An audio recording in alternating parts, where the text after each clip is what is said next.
Hi. Hello and welcome to Your Quality of Life Healthy Alternatives. I'm Dr. Thank Paige, you. and I'm so excited today to have a good friend, a good new friend of mine, Paige Davidson, on my podcast today. Welcome, Paige. Thank you. I am so happy to be here, Brigetti. Yeah, me too. So, Paige, you are a woman, of course, like myself, but after menopause, you didn't just give up and say, that's it, I'm just getting fatter and fatter until I end up in the grave. But you turned around a 40-plus-year struggle with morbid obesity and failed diets, even failed weight loss surgery. Wow. Tell us about that. Well, actually, I suffered with obesity and morbid obesity for so many years. And I tried every diet known to man. I went to every weight loss center, every physician's weight loss program. I did shakes and diet medications prescribed by my doctor, weekly weigh-in programs, and every attempt I would lose some weight. And I would hold on trying to do that diet until I finally just couldn't do it anymore. I just couldn't stand the restrictions and the weighing and the measuring. Mostly, I just wanted to be normal. I wanted to be like everybody else and not have to weigh and measure my food and do all of those things. So then I would quit. I would gain back all that weight plus more. And I eventually dieted my way up to 315 pounds. So at that point, I was so desperate, Brigetti. I was just so desperate. I agreed to weight loss surgery. And I was the second gastric bypass patient. I had the Roux-en-Y gastric bypass surgery in Kentucky. And at that time, my surgeon said to me, Paige, I can operate on your stomach, but I can't operate on your brain. But he didn't give me any further instruction or assistance or details or anything. And so he gave me this wonderful tool to be able to lose weight. And I followed his guidelines and I lost over about a year and a half, I lost 150 pounds. But I was not able to ultimately keep it off. I kept that off about 5 years. And then I went back to my old habits and thinking patterns. And by 2019, I was back up to 250 pounds. And, I didn't even give that much thought to the fact that I was in menopause. I was just so desperate to get healthy and to feel good again. I said I would never diet again. And I really meant that. So what I decided to do was to do what I had never done before, was to seek some counseling and try to figure out what was at the root of all of this. I knew that what that surgeon said to me was right. It was all in my head, but I didn't know how. I didn't know what it was or how to fix it, or I would have fixed it already. So I found an amazing Christian counselor, and that's where I got started. And soon after I started working with her, I discovered intermittent fasting, which I understand you are quite familiar with. I am. Yeah. I have a similar story, and we'll talk about that later, but please go on. It's fascinating to hear how you went about, and I have a few questions coming up, but continue. Okay. Well, my sister actually told me about intermittent fasting because at that time I had two extremely painful foot conditions. I had plantar fasciitis in one foot, and I had Achilles tendonitis in the other foot. And I literally, Brigetti, I was limping. I was in so much pain every day. I could barely walk. I could barely do my job. I worked at a library and I had to be on my feet all the time. And we were super busy. I was running around all the time. And I just was getting to where I couldn't keep up. I could hardly do my job. So my sister tells me about intermittent fasting, which is a pattern of eating in time within the day, where you eat during a certain number of hours called your eating window. And then the rest of the day, the rest of the 24-hour period, you do not eat at all. You can drink certain beverages, and that's all you have during your fast. And when she told me that, Bridget, I said, stop right there. That sounds crazy. That sounds like some crazy fad diet, and I'm not going to do that. And she said, well, just research it. Do your own research. It's not a fad. It's not a diet, but it heals inflammation in your body. And I thought that might help your foot pain. Well, that got my attention. And so I did the research, and I found out what an amazingly healthy lifestyle this was. Now, I'm going to admit I was skeptical.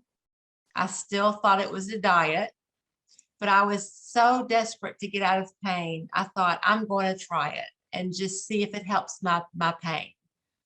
I jumped right in. Within 2 weeks, Brigetti, I was not limping anymore. My pain had decreased so much in just 2 weeks. I was still in pain, but I could walk normally. And that was a miracle to me. That was just a miracle. So I kept going. And after about 3 months, my research revealed that if you're trying to heal something like inflammation, a longer fast can be appropriate. So at that point, I added in one longer fast of 43 hours every week. The rest of the week, I did my normal 20-hour-a-day fast. And within 6 months, I was healed. No more foot pain at all. And at the same time, I had lost almost 60 pounds. And I thought, this really is not a diet. This really is a very healthy lifestyle.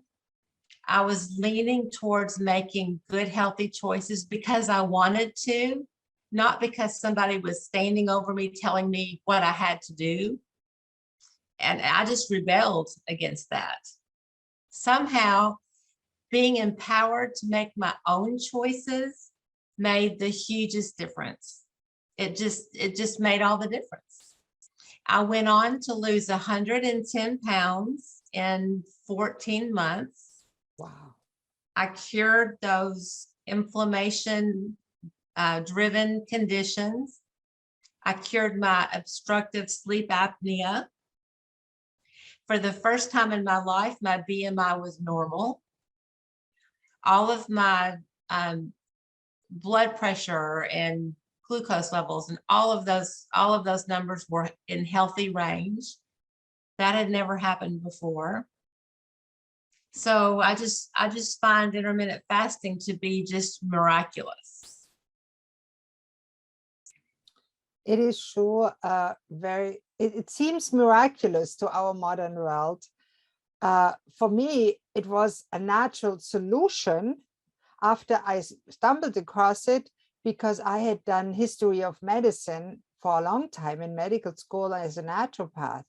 And I thought, yes, how did the people eat 10,000 years ago? And Weston Price in the 19th century, he explored all that. When they had something to eat, like they took a deer, or they had a bounty of fruit or vegetables, they gorged and ate as much as they could. Well, they had no way to conserve the food, no grocery store to go in between. So what was a natural solution? Well, eat nothing while hunting for the next deer or for the next piece of food. So then I thought by myself, what did they do? Wow, they did intermittent fasting. Exactly. And the best variant of it, which many researchers now know, as you probably know very well, is when you vary the intervals and don't stick to just one form, because the human body needs a switch up to actually it needs a constant change. If you stay the same, it gets used to it and adjusts the body weight thermometer back up. Because in our modern world, the environmental toxins and influences drive you to get obese. They do. And it is so hard to get out of there. And I love when you say that you managed. And you know what else I see in you? You are such a disciplined woman. And many people that are overweight for a long time get labeled lazy, slob, stupid. The opposite is true. Nobody works harder than an obese woman trying to lose weight. I know it's really ironic, isn't it? Because in our society, there is so much bias against people who are overweight, obese, morbidly obese. You know, all of those microaggressions that we suffer from when we get on an airplane and we see everybody staring at us thinking, oh, I hope she doesn't sit by me. I hope she doesn't sit by me because I'll be squished in my seat. She'll take up all my room. And then when you choose your seat, when you get to your seat and that one person you're sitting by, the look on their face is terrible and everybody else is so relieved, you know, or when you go to the grocery store and people are looking at what you have in your cart and judging you when they have the same things in their cart that you have in your cart. All of those little things that we suffer from every day. But people don't realize how strong women are who are really trying to get their health back. Yeah, and it is really important to realize it is one of the last discriminations that people do and get away with, and it's not right. And Right. I'll tell you my own airplane story. When I was 315 pounds, isn't that interesting? Before I had weight loss surgery, I sat next to my husband, who was also overweight, not too much, and I couldn't close the seatbelt. So I waved the stewardess and said, could I please have a seatbelt extension? That was hard enough, but watch what happened next. She hollered across the whole airplane in her loudest voice, the woman needs an airplane extension. Oh, no. I wanted to sink under my seat and get buried alive. That's horrible. It was horrible. And as you said, the people look at you. Oh, the monsters among us. Yes, it's horrible. It really is a horrible thing to deal with. Yeah. And that's worse than the pain when you go up the stairs and the huffing and puffing that you can't do things. But Yes. that degradation, what did it do? It made me want to eat more.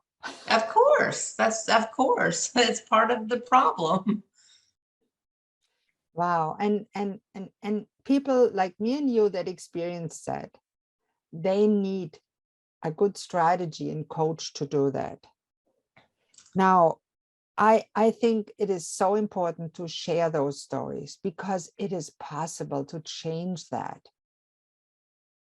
So what was the worst moment in your whole life as an obese person? Oh, you know what? I wrote a book and I talked about this experience that I had. And it was the first time in my life that I had ever opened up and shared this experience because it was so painful. Which But book is I that? had, This one here? Which book is that? This one here? yes, invisible. I'm sorry, Invisible No invisible More. no more, invincible forevermore. Yeah, sometimes I get it backwards. Yeah, They're invisible no more. co-authors, and it is amazing. There's 29 stories in it from women like you and me that experienced an amazing transformation. And thank you, Linda, for promoting that. You can get it on Amazon. You can get it for free on Yes. my website. I highly recommend you get it. Paige story alone is worth the price. Oh, well, thank you. I was sitting in a fast food restaurant drive-through line, and I had just gotten up to the window. I was just about to order, so the speaker was turned on, and a car full of adolescent boys drove up to me they started throwing trash at my car. They were yelling insults at me, calling me fat pig and hog, and saying things like, yeah, eat some more and get fatter, hog. I mean, it was the most overt experience of cruelty that I had ever experienced because of my obesity. And I was just humiliated. And to make it 10 times worse, this was being broadcast through the whole restaurant because, everybody can hear what's going on with those through those speakers. And the poor little girl that worked, and then their car drove on, they went on. But the poor little girl that worked there she just stuttered. And she said, I'm so sorry that happened. And I was just so humiliated. I just left. I just drove on and left. I couldn't even face the look on her face if I had gotten up to that window. And that was really and truly the most humiliating experience I had ever had. I haven't had anything that horrible since then. I've had lots of bad things, but that was the most overtly cruel thing I had ever experienced. So let me ask you, after that experience, what did you do? Oh, I cried. I had to go back to work because I was on my lunch break, but I was depressed. I was down. I was embarrassed. Did you grab the cookie bowl? Did you ate, right? What did you? I ate. Of course, that's how I handled. I'm an emotional eater, and I was very emotional, and so it's a vicious cycle. I would eat because I was upset. Then I would gain weight. Then I would be really upset that I had gained weight. Then I would eat because I had felt upset. It's really something that we need some way to help us stop that cycle, whether it's counseling or whether it's a coach or some type of online community where you can share your experience and discuss it and talk about it. You have to be able to work with someone somehow. If we keep all of this bottled up inside, it doesn't get solved. It just gets worse. You are so right. And it was a little easier for me after my weight loss surgery because I had worked through a lot of my own mental health issues before when I nearly committed suicide 10 years earlier. And that story is for another day. But it is really important that you work through your issues because many women that end up obese use fat as a protection for something that happened in their childhood. And not all women that are obese are comfortable speaking about it. I'm not sure if you are. I don't want to put you on the spot. But I can share, for me, it was sexual abuse in childhood. And I always felt being obese, hey, who wants to have sex with an obese woman? And my first husband actually told me, oh, I don't want to have sex with you today. You look like you're pregnant and no man wants to have sex with a pregnant woman. Well, I wasn't pregnant, I was fat. Oh, that is quite hurtful to hear that from your own husband. He wasn't a good husband. yes. But things like that, many overweight and obese women experience that. And Yeah, I didn't have an experience like that. It's my experience it did start in childhood, but it's a little bit ironic. My mother suffered from the same thing, same issues. I remember her joining Weight Watchers when they first came to our town, and my mother lost 100 pounds 3 different times with 3 different weight loss programs and always gained it all back. And she was, I really essentially learned those behaviors through watching my mom. And she honestly, her whole family suffered from obesity and morbid obesity. I mean, almost every member, not every single member, but most members, had that same issue. And she could see I was a normal sized child, but I loved food. I loved to eat. And I was a little stubborn. I didn't like to be told what to do. Well, my poor mom didn't know what to do. She could see me traveling on that same path. And I think she so desperately wanted to help me. She so desperately wanted for me not to have to live with what she had lived with. She was really on me about food all the time. And And that's the she problem. was, yeah, she was always watching me. She was always commenting on what I was eating, what I should be eating, what I shouldn't be eating. Mm. And that made me kind of go underground. I thought, well, I'm going to eat what I want to eat.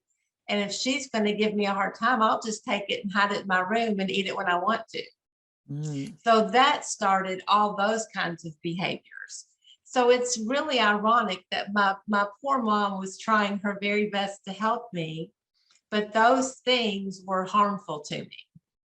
Isn't that interesting? And that is I think quite often the case, that it is a family thing, that in the family, the body image of the mother is so bad that she projects it to her daughter and assumes she will have the same problems as her and they have to be addressed early. And then she pushes in the wrong direction. The pendulum goes too far to the other side. Mm-hmm. Oh my God. And she produces what she fears the most. Yeah, and that's really sad to me. It's sad because she was so good-hearted and so loving and had the very best of intentions. It's just I find it really ironic that, No, her she best sounds like a efforts. woman that loves too much. Yeah. Ah, So is she still around or did she pass on? she passed away in October of this year. She had Oh, Alzheimer's. I'm sorry to hear that. Yeah, thank you. So I love the work that you do with brain health. And both of my parents had dementia. My father had Lewy body dementia, Oh, and my mother has had Alzheimer's. And truly, that's the reason I will always intermittent fast. I love what it did for my weight. I love what losing that weight and practicing intermittent fasting gave me the space mentally to step back and do a lot of healing. But the thing that I love most about intermittent fasting is that it helps prevent or at least, prolong the until maybe you might have one of these diseases. Alzheimer's disease is being called type 3 diabetes. And, inflammation is definitely a driver of Alzheimer's. And so I will always practice intermittent fasting because of that, if nothing else. yeah. It makes a big difference for the brain health generally, and also for depression and anxiety, by the way, because also depression is associated often with anxiety. And there's different types of Alzheimer's. And I love the work of one of my mentors, Dr. Daniel Amen, who is a brain health specialist. Everybody knows his book, Change Your Brain, Change Your Life. It is awesome. I recommend it to anybody. And he has proven that there's different types of Alzheimer's, together with um, oh, come on, The End of Alzheimer's, Davidson. Yeah, excellent book. And they both wrote similar books about Alzheimer's, which are excellent to help you reduce the risk for this terrible condition, even if it is genetically in your genes, as they say. But your genes are not your destiny, as we know. Right. And intermittent fasting can help you not just immediately gain clarity, reduce pain, and lose weight and feel better, but it has long-term benefits. And I always think it is because we go back to the roots of what humans should do by their human condition. Like we lived 10,000 years ago, or even 500 years ago, before we had grocery stores and fridges around the corners. and convenience stores. How convenient to get fat and unhealthy.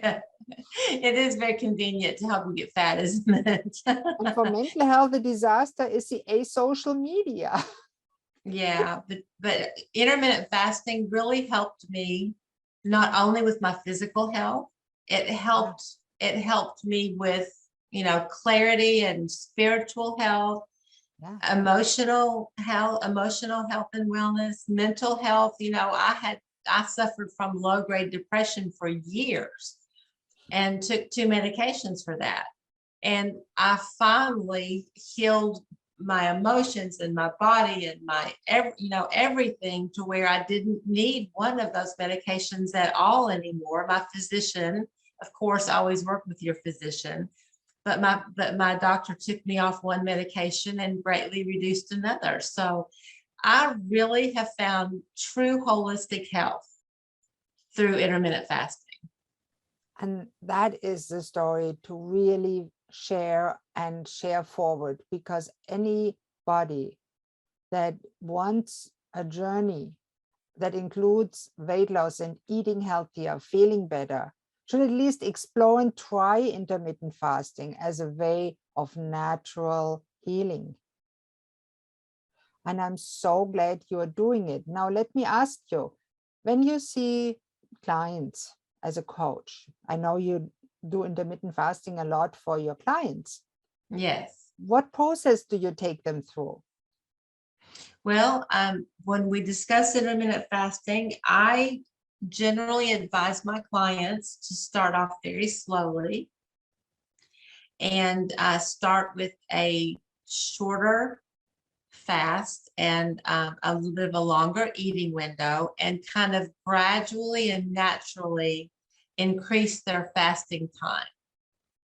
And we go through and we look at what their goals are, because your goal is a variable, is it drives what choices you make in determining your eating window and your fasting time.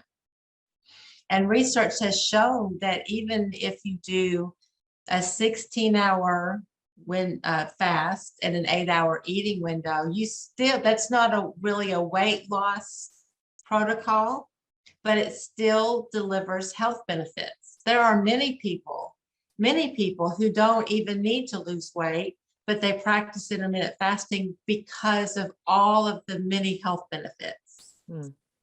So we look at their goals, we determine, is there something you need to heal? Like I was trying to heal my inflammation. Are you looking to improve your health numbers? Do you want to lose weight? What are your goals? And then we determine what we are going to start with and work towards. And that is a very helpful way to structure it, so your clients will actually be successful. And as you said, it's always helpful to ask your doctor first, because certain people, for example, diabetics on insulin, they should not start intermittent fasting. That can be dangerous. People that have other health conditions, always ask your doctor, always a good idea. And also, if you have serious emotional problems, it can help to work with the counselor psychologist, the licensed psychologist that you are comfortable with. And I can't emphasize the importance of finding somebody that you feel comfortable with. And That's a important. coach can be bridging the gap between you on the one side that is struggling with the everyday decisions. What do I do? Today I feel hungry. And the expert that is there on the other side, that you can see them every now and then, but in the middle can be the coach helping you to bridge that gap and give you that little nudge in the bum, or and a kick in the butt, whatever it is you need right now, the accountability to tell you, hey, you can do that. Oh yeah, a coach is an amazing asset to have. Yeah. Because your physician absolutely is critical in working with you and what's healthy for you. But your physician does not have the time to really listen and to ask you good questions and help you think about things that would be beneficial for you to think about, help you kind of heal yourself. So a coach is an amazing asset to be able to discuss and talk and get that accountability. And Paige, I'm Have that sure you face time. break it down step by step for them so they know where to find the resources. You give them the resources they need to be Yes. successful. And then the motivation, the follow through, the accountability, the encouragement that Yes. every woman and man that wants to lose weight needs that.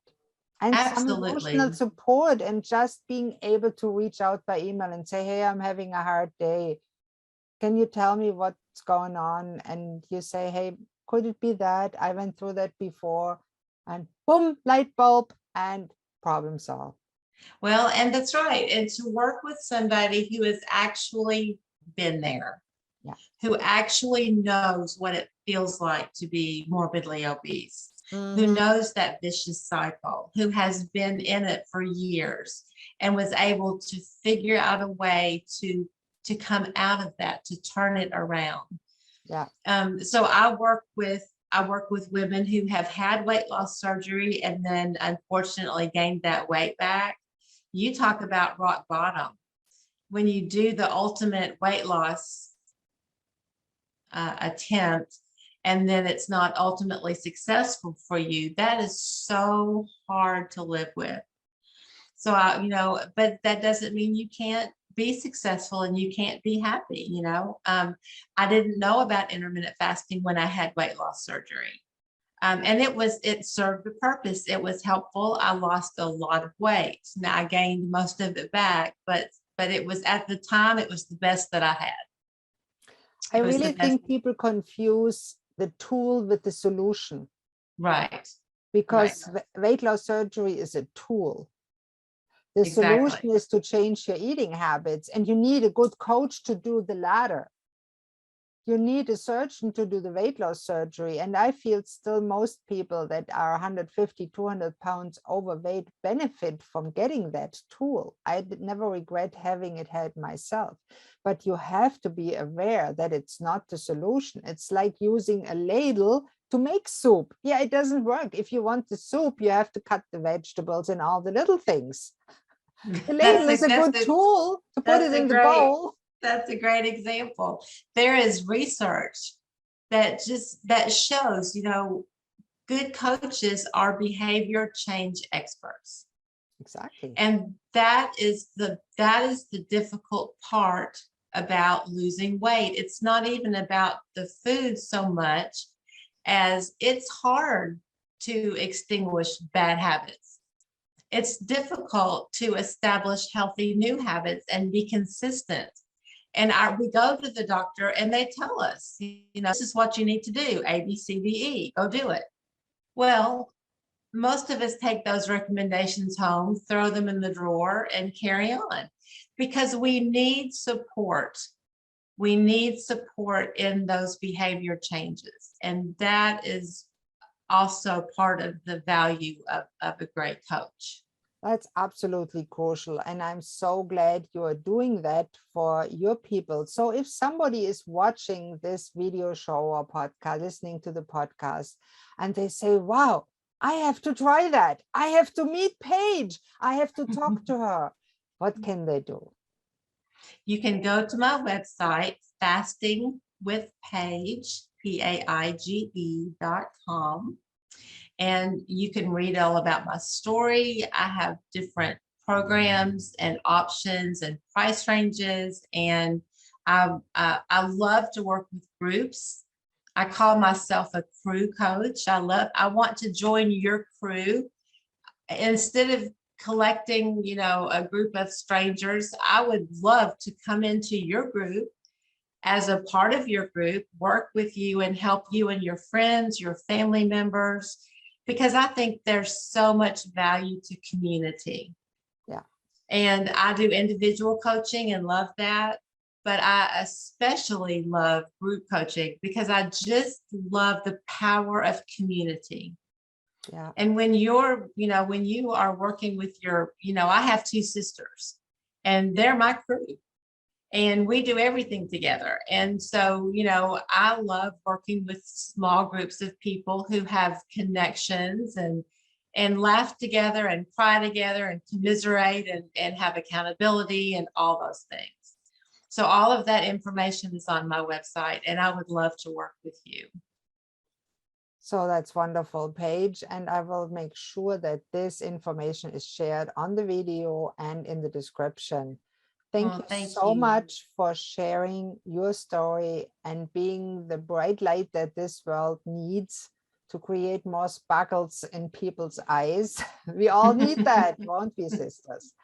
All right. We do. Thank you so much. And this was it for today's show. Join me next week on the next show when I get it up on your quality of life, healthy alternatives. Bye-bye.